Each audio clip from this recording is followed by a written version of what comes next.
Alright, make sure to watch till the end so you don't miss any crucial steps. So first, go to the App Store and download the app.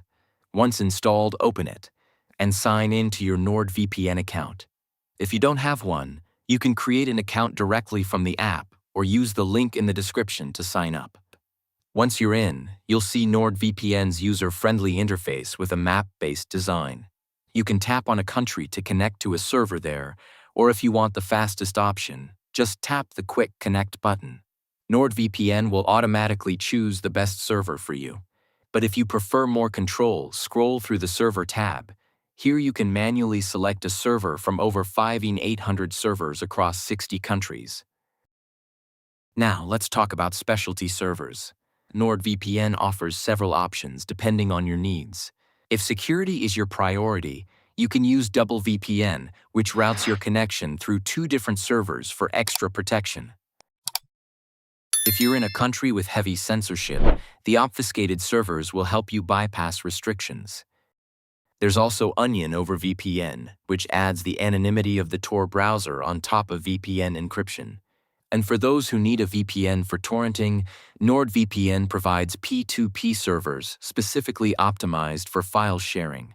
Just keep in mind that specialty servers are only available if you're using the OpenVPN protocol.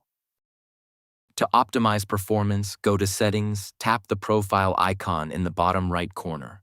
Then hit the Settings icon at the top right. Select VPN protocols. Here you'll find different options. NordLynx is the best choice for speed and security, so I highly recommend using that.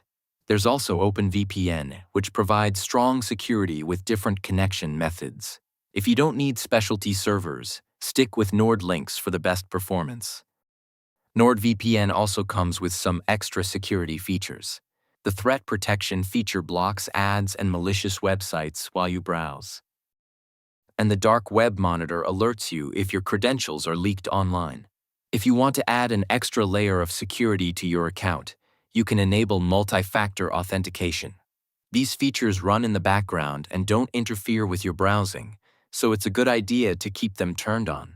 If you want to use NordVPN for streaming and need to access Netflix US or other geo-blocked content, simply connect to a server in the country where the content is available.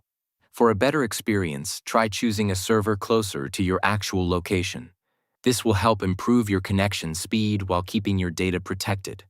With NordVPN, you can secure up to 6 devices per subscription, making it a great option for protecting all your devices at once. And remember, if you don't have a NordVPN account yet, you can use the link in the description to sign up. Now you know how to use NordVPN on your iPhone.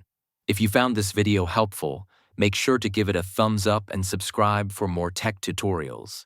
Thanks for watching, and I'll see you in the next one.